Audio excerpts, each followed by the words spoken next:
बिस्मिल्लाहिर्रहमानिर्रहीम। जीअं त ही क्लास 9th जो चैप्टर नंबर 4 आहे, cell and tissue. Cell and tissue हाणे cell and tissue chapter number 4 जो नालो आहे, जंहिंजा MCQs जेके आहिनि मां तव्हांखे हल कराईंदुमि। थी सघे थो त हे तव्हांखे जेको आहे सो हेल्पफुल थी सघनि था। JEST जेका IBA तरफ़ां थियणी आहे, त हिननि MCQs खे जेको आहे सो अंडरस्टैंड कंदासीं ऐं सम्झंदासीं, ऐं हिननि जा ऑप्शन जेके आहिनि सो उहे मां तव्हांखे टिक कराईंदुमि। त हलूं था नंबर 1 ते, जंहिंजो नालो आहे, जंहिंजो MCQs आहे, what is the responsible for high resolution of electron microscope. हाणे जो इलेक्ट्रॉन माइक्रोस्कोप में जेका उनजी रिज़ोल्यूशन थींदी आहे, उहा उनजो छा रीज़न आहे, उनजी कहिड़ी शइ रेस्पॉन्सिबल हूंदी आहे। पहिरियों सम्झो रिज़ोल्यूशन ऐं इलेक्ट्रॉन माइक्रोस्कोप, इहो मां तव्हांखे क्लियर कराईंदुमि। तव्हां ॾिसो, जेको इलेक्ट्रॉन माइक्रोस्कोप आहे, इलेक्ट्रॉन माइक्रोस्कोप, हाणे पहिरीं ॻाल्हि त माइक्रोस्कोप जेको हूंदो आहे उहो ॿिनि क़िस्मनि जो हूंदो आहे। हिकिड़ो इलेक्ट्रॉन माइक्रोस्कोप जेको आहे, ऐं ॿियो हूंदो आहे तव्हांजो लाइट माइक्रोस्कोप। लाइट माइक्रोस्कोप, हिन ॿिन्ही में डिफरेंस कहिड़ो आहे त लाइट माइक्रोस्कोप में असां ॾिसण लाइ सिंपल लाइट खे यूज़ कंदा आहियूं, सिज जी रोशनी खे, या आम लाइट खे असां आर्टिफिशियल लाइट खे बि यूज़ करे सघूं था कंहिं शइ खे ॾिसण लाइ। पर इलेक्ट्रॉन माइक्रोस्कोप में लाइट यूज़ न थींदो आहे, बल्कि इन में इलेक्ट्रॉन्स जा बीम्स यूज़ थींदा आहिनि। इलेक्ट्रॉन जी कंसंट्रेशन असां यूज़ कंदा आहियूं, इन जे करे हिन जो नालो ई जेको आहे सो इलेक्ट्रॉन माइक्रोस्कोप रखियो वियो आहे। हिन खे लाइट माइक्रोस्कोप इन जे करे चइबो आहे त हिन माइक्रोस्कोप में लाइट जेको आहे सो असां एज़ अ सोर्स तौरु यूज़ कंदा आहियूं। त हाणे हिन में माइक्रोस्कोप में ॿ शयूं जेके आहिनि सो तव्हांखे सम्झणियूं पवंदियूं। जो मां तव्हांखे सम्झायां थो, ॾिसो, माइक्रोस्कोप जेको हूंदो आहे उन में ॿ शयूं तव्हांखे मिलंदियूं। हिकिड़ी तव्हांखे उन में मिलंदी मैग्नीफिकेशन,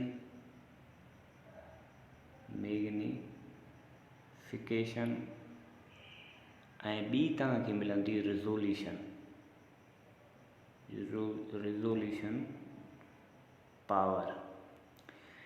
मैग्नीफिकेशन जो मक़सदु आहे त ऑब्जेक्ट खे वॾो करणु, लार्ज, इनलार्ज, माना ऑब्जेक्ट खे तव्हां केतिरो वॾो था कयो, इनखे चइबो आहे मैग्नीफिकेशन। माइक्रोस्कोप में मैग्नीफिकेशन बि हूंदो आहे, ऐं प्लस में रिज़ोल्यूशन हूंदो आहे। फर्ज़ु कयो तव्हां ऑब्जेक्ट खे वॾो त कयो था, पर उनखे क्लियर बि करिणो आहे न, साफ़ बि करिणो आहे, इनखे चइबो आहे रिज़ोल्यूशन। ऐं ऑब्जेक्ट खे वॾो बि करिणो आहे ऐं प्लस में क्लियर बि करिणो आहे ताकी उहो जेको आहे उहो असांखे साफ़ नज़र अचे। त हाणे माइक्रोस्कोप में इहे ॿ शयूं हूंदियूं आहिनि। हाणे जेको तव्हांजो लाइट माइक्रोस्कोप हूंदो आहे, उन में उनजी जेका रिज़ोल्यूशन हूंदी आहे उहा तमामु घणी हूंदी आहे। जेका इलेक्ट्रॉन माइक्रोस्कोप हूंदी आहे, इलेक्ट्रॉन माइक्रोस्कोप, इन जी जेका रिज़ोल्यूशन हूंदी आहे तमामु बेस्ट हूंदी आहे। इन जे करे त जेके इलेक्ट्रॉन्स हूंदा आहिनि, इन जी जेका वेवलेंथ हूंदी आहे उहा तमामु घणी हूंदी आहे। इन जी जेका वेवलेंथ हूंदी आहे उहा बिल्कुलु जेको आहे सो उहा घटि हूंदी आहे। माना वेवलेंथ चइबो छा कयां, पहिरियों वेव सम्झणो पवंदो। हाणे फर्ज़ु कयो हिकिड़ो मां वेव थो ठाहियां, दिस इज़ अ वेव। हाणे इहे जेको पोर्शन आहे हिनखे चइबो आहे क्रस्ट, ऐं हेठिएं पोर्शन खे चइबो आहे ट्रफ, ऐं हिन खे चइबो आहे क्रस्ट। हिन पोर्शन खे क्रस्ट चइबो आहे। त हाणे क्रस्ट खां वठी क्रस्ट ताईं जेको डिस्टेंस हूंदो आहे हिन खे चइबो आहे वेवलेंथ। त इलेक्ट्रॉन जी जेका वेवलेंथ हूंदी आहे उहा तमामु घणी हूंदी आहे। लाइट जी जेका वेवलेंथ हूंदी आहे उहा घणी हूंदी आहे, जंहिंजे करे असांखे ऑब्जेक्ट जेको हूंदो आहे उहो क्लियर असांखे घटि ईंदो आहे। त हाणे हिन में MCQs बि इहो सवाल थो करे त इलेक्ट्रॉन माइक्रोस्कोप में हाई रिज़ोल्यूशन छाजे करे थींदी आहे। त मां तव्हांखे हाणे ॿुधायमि त जेको इलेक्ट्रॉन्स हूंदा आहिनि उन्हनि जी जेका वेवलेंथ हूंदी आहे उहा तमामु शॉर्ट हूंदी आहे, जंहिंजे करे ऑब्जेक्ट तव्हांखे बिल्कुलु जेको आहे सो सफ़ा तमामु घणो क्लियर नज़र ईंदो।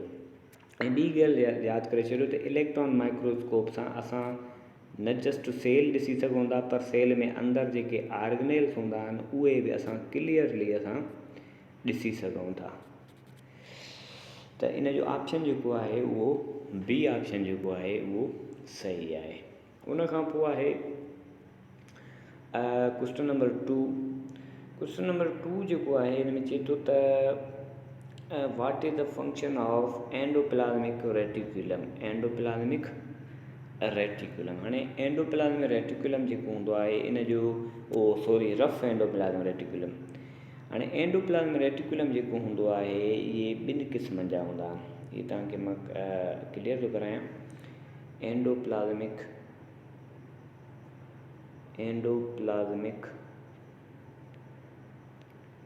रेटिकुलम इहे जेके हूंदा आहिनि तव्हांखे ॿिनि क़िस्म। हे हिकिड़ो ऑर्गेनेल हूंदो आहे जेको सेल में अंदरि मौजूदु हूंदो आहे, हिकिड़ो हूंदो आहे रफ एंडोप्लाज़्मिक ऐं रेटिकुलम, हिकिड़ो हूंदो आहे स्मूथ एंडोप्लाज़्मिक ऐं रेटिकुलम। जेको रफ हूंदो आहे इन जे मथां, फ़र्ज़ु कयो हीअ मां बॉडी थो ठाहियां एंडोप्लाज़्मिक रेटिकुलम, इन जे मथां तव्हांखे ईअं ॻोल्हा ॻोल्हा नज़र ईंदा, राउंड स्ट्रक्चर जा तव्हांखे पार्टिकल्स नज़र ईंदा। असल में इन्हनि खे चइबो आहे राइबोसोम, चइबो आहे राइबोसोम।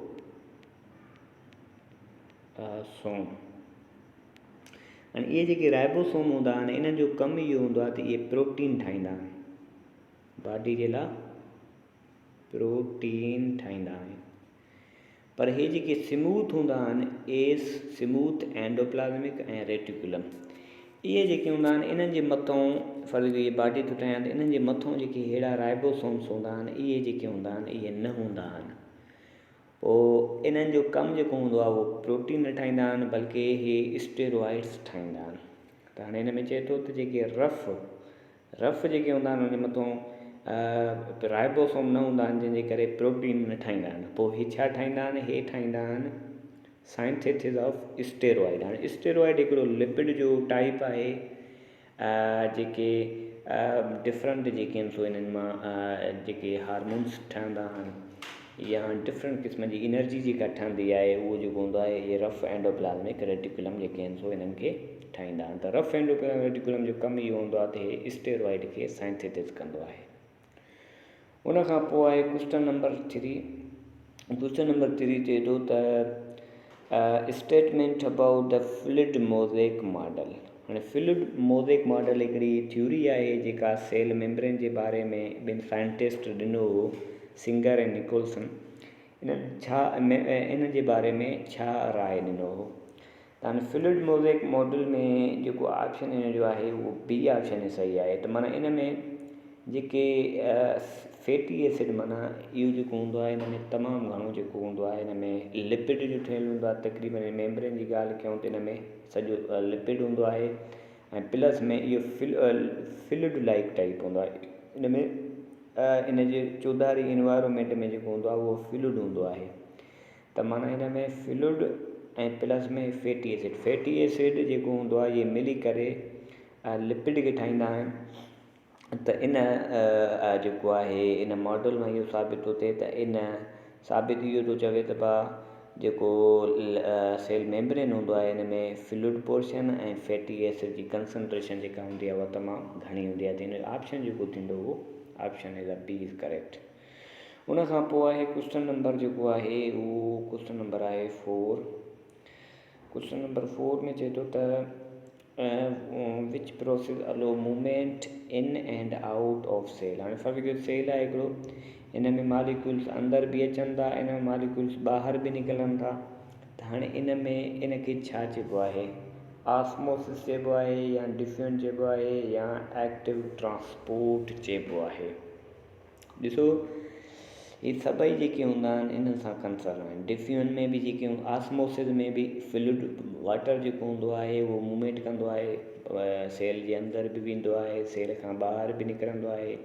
डिफ्यूज़न में जेके हूंदा आहिनि डिफरेंट गैसिस जेके हूंदा आहिनि उहे एक्सचेंज थींदा आहिनि, सेल जे अंदरि बि वेंदा आहिनि, सेल खां ॿाहिरि बि निकिरंदा आहिनि। एक्टिव ट्रांसपोर्ट बि हिकिड़ी ट्रांसपोर्ट जो सिस्टम हूंदो आहे जंहिंमें जेकी शयूं हूंदियूं आहिनि उहे ॿाहिरि बि वेंदियूं आहिनि ऐं अंदरि बि ईंदियूं आहिनि। त इन में जेके ऑप्शन आहे उहो सभु सही ऑप्शन थींदा। त इन जो ऑप्शन जेको थींदो उहो डी ऑप्शन थींदो, 1 एंड 2 एंड 3। त इन में सभु शयूं जेके हूंदा आहिनि मूवमेंट कराईंदा आहिनि सेल में। उन खां पोइ क्वेश्चन नंबर जेको आहे उहो क्वेश्चन नंबर 5 आहे। इन में चए थो त all are postulates of cell theory except. Cell theory हिकिड़ी सेल जे बारे में राय ॾिनी वई, इन में सभु पोस्टुलेट सही आहिनि सवाइ हिकिड़े जे, एक्सेप्ट 1। हाणे सेल थ्योरी में इहो चयो वियो त बाबा जेके नवां सेल ठहंदा आहिनि उहे पुराणनि सेलनि मां ठहंदा आहिनि, प्री एग्ज़िस्टिंग सेल मां ठहंदा आहिनि।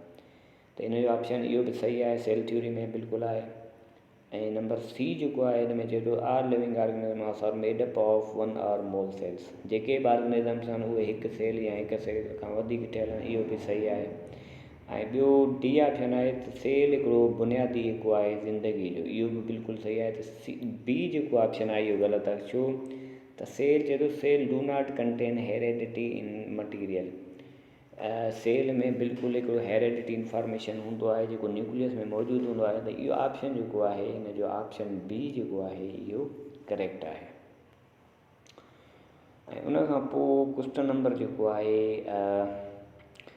5 क्वेश्चन नंबर 6 जेको आहे हिन में चए थो त जेका सेकेंडरी वॉल हूंदी आहे, हाणे ॾिसो सेल जेको हूंदो आहे उन में सेल वॉल हूंदो आहे, उन में हिकिड़ो प्राइमरी वॉल बि हूंदो आहे।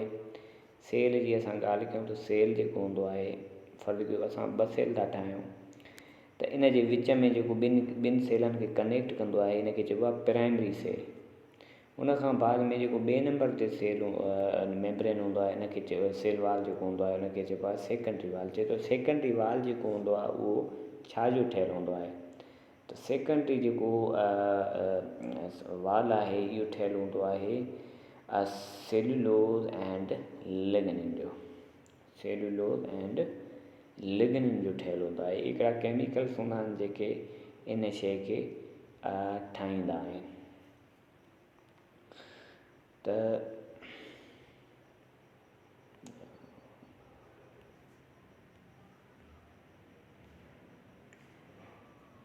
इन जो ऑप्शन जेको आहे उहो सी सही आहे, सेल्यूलोज़ एंड लिग्निन। सॉरी,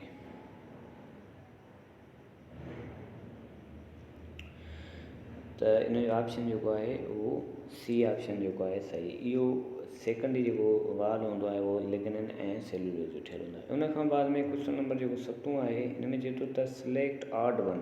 इन में सभु सही हूंदा, हिकिड़ो इन्हनि मां जेको हूंदो डिफरेंस हूंदो। त डिफ्यूज़न में बि मॉलिक्यूल्स जेके हूंदा आहिनि ट्रांसपोर्ट थींदा आहिनि, ऑस्मोसिस में मॉलिक्यूल ट्रांसपोर्ट थींदा आहिनि, फैसिलिटेड डिफ्यूज़न में बि जेके मॉलिक्यूल ट्रांसपोर्ट थींदा आहिनि, पर बिना कंहिं एनर्जी जे, माना उन में कोई एनर्जी ज़ाया न थींदी आहे। फ़र्ज़ु कयो हिकिड़ो सेल आहे, उन में का शइ वञिणो आहे, कोई मॉलिक्यूल इन थियणो आहे, त उन में बिना कंहिं एनर्जी जे उहो सेल उन में अंदरि ट्रांसपोर्ट थी वेंदो। पर हाणे मां हिन खे तव्हांखे सम्झाइण लाइ हिकिड़ो थोरो हेल्प वठंदुमि। हाणे ॾिसो, फ़र्ज़ु कयो हिकिड़ो कंटेनर आहे, हिकिड़ो 2 कंटेनर था ठाहियूं। हाणे हिन में इन्हनि विच में इन्हनि ॿिन्ही खे कनेक्ट था कयूं, हिकिड़ो पाइप कनेक्ट था कयूं। हाणे हिन में असां लिक्विड जेको आहे वाटर असां भरियूं था, हेसि साईं जेका आहे मां लाइन ॾिनी आहे। हिन में जेको आहे उहो पाणी बिल्कुलु न आहे। त हाणे जेकॾहिं हिन में जे विच में जेको पाइप हूंदो इहो छा कंदो, ॿिन्ही खे ॻंढींदो। त हाणे हिन वारो वाटर जेको हूंदो उहो आराम सां फ्लो करे वेंदो हेॾे। इन जे करे त हेॾे वाटर जी जेका कंसंट्रेशन आहे उहा घणी आहे, उहा बिना कंहिं एनर्जी जे वाटर हेॾे ट्रांसपोर्ट थींदो रहंदो। त हाणे इन में काई बि एनर्जी ज़ाया न थींदी। पर हाणे जेकॾहिं फ़र्ज़ु कयो इहो ई कंटेनर आहे, फ़र्ज़ु कयो हिकिड़ो कंटेनर आहे, हे 2 कंटेनर आहिनि, इन्हनि जे विच में पाइप छा कंदा आहियूं।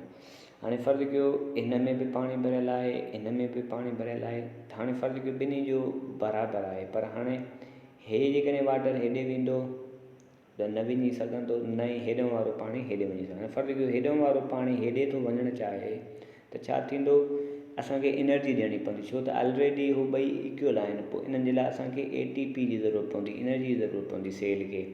त बाबा कंहिं शइ खे ट्रांसपोर्ट करिणो आहे त उहा एनर्जी ॾियणी पवंदी, तॾहिं जेको आहे वाटर हेॾे मूवमेंट कंदो, छो त अगेंस्ट कंसंट्रेशन ग्रेडियंट थो वञे। माना अॻ में उते मटीरियल जाम आहे, पर ओॾे ट्रांसपोर्ट करण लाइ असांखे एनर्जी ॾियणी पवंदी। त इहे जेके आहिनि इन में थो चवे त जेको एक्टिव ट्रांसपोर्ट हूंदो आहे, इन में असांखे एनर्जी रिक्वायर हूंदी आहे। बाक़ी इहे जेके टे ऑप्शन आहिनि, इन्हनि में एनर्जी काई रिक्वायर न हूंदी आहे, त हिन जो ऑप्शन जेको आहे उहो A सही आहे। उन खां पोइ क्वेश्चन नंबर 8 आहे, हिन में चए थो trace the correct way pathway of protein produce from protein factory. हाणे चए थो जेको प्रोटीन ठहण जो तरीक़ो आहे, उनजो सही जेको आहे सीक्वेंस छा आहे। हाणे जेकॾहिं असां इन में हिते अचूं ऑप्शन नंबर A में, त पहिरियां जेको रफ एंडोप्लाज़्मिक रेटिकुलम हूंदो आहे, इन में हूंदा आहिनि अंदरि राइबोसोम्स। हाणे इहे जेके राइबोसोम्स हूंदा आहिनि, इन्हनि में प्रोटीन ठहंदो आहे। इहे प्रोटीन जेके हूंदा आहिनि उहे गोल्जी बॉडीज़ जेके हूंदा आहिनि, गोल्जी बॉडीज़ वेंदा आहिनि। गोल्जी बॉडीज़ छा कंदो आहे, इन्हनि खे ट्रांसपोर्ट कंदो आहे जंहिं शइ जी ज़रूरत हूंदी आहे। त इहो लाइसोसोम ॾे वेंदो आहे, ऐं लाइसोसोम जेको आहे इन्हनि खे डाइजेस्ट कंदो आहे, या इहे जेके हूंदा आहिनि लाइसोसोम जी मदद सां ब्रेक डाउन थींदा आहिनि। छो त लाइसोसोम में हिकिड़ा पावरफुल एंजाइम हूंदा आहिनि जेके इन्हनि शयुनि खे ब्रेक डाउन कंदा आहिनि। त इहो हिकिड़ो सीक्वेंस आहे जंहिंसां प्रोटीन जेको आहे उहो हिकिड़े तरतीबार सां ठहंदो रहंदो आहे। त ऑप्शन जेको आहे इन जो ऑप्शन आहे A इज़ अ करेक्ट। उन खां पोइ क्वेश्चन नंबर 9 आहे। क्वेश्चन नंबर 9 में इहो थो चए त cell organelles found in animal help in intracellular digestion.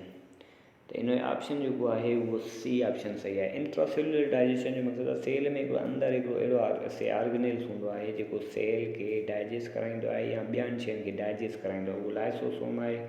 Lysosome में हिकिड़ा एंजाइम्स मौजूदु हूंदा आहिनि। हिन में उहे एंजाइम जेके हूंदा आहिनि उहे इंट्रासेलुलर डाइजेशन में हेल्प कराईंदा आहिनि। आख़िरी क्वेश्चन आहे सिलेक्ट द मिसमैच। हिन में हिकिड़ो अहिड़ो आहे जेको मिसमैच आहे, डिफरेंस आहे। त प्लास्टिक जो कमु इहो हूंदो आहे त केमिकल केस्ट डिफरेंट केमिकल्स हिन में हूंदा आहिनि। क्लोरोफिल हूंदो आहे, हिन में क्लोरोप्लास्ट हूंदो आहे, ऐं उन में ल्यूकोप्लास्ट वग़ैरह इहे शयूं मौजूदु हूंदियूं आहिनि। सेंट्रियोल जेको हूंदो आहे इहो हेल्प कराईंदो आहे सेल डिवीजन में। जॾहिं सेल डिवाइड थींदो आहे ॿिनि हिसनि में, त इहो जेको सेंट्रियोल्स हूंदा आहिनि इन्हनि शयुनि खे डिवाइड करण में हेल्प कराईंदा आहिनि। ऐं जेको माइटोकॉन्ड्रिया आहे इहो ATP खे ठाहींदो आहे। जॾहिं फूड सेल में वेंदो आहे त इन मां ATP ठहंदी आहे, ब्रेकडाउन थींदो आहे। त राइबोसोम जेको हूंदो आहे इहो प्रोटीन खे ठाहींदो आहे। इहो असां पढ़ी आया आहियूं, पर हिते ऑप्शन ॾियल आहे साइंथिसिस ऑफ स्टेरॉइड। त इहो स्टेरॉइड जेको थींदो इहो ऑप्शन सही आहे। त इन जो ऑप्शन जेको थींदो उहो C option is the correct. I hope के क्वेश्चन जेके आहिनि उहे तव्हांजे लाइ हेल्पफुल थी सघनि था। फ्यूचर में थी सघे थो JST जे तरफ़ां जेका PIB जे तरफ़ां जेका JST टेस्ट थियणी आहे, हिन में 9th ऐं मैट्रिक जी बायोलॉजी बि शामिलु आहे। त इहे MCQs खे रिपीट कयो ऐं पढ़ो। I hope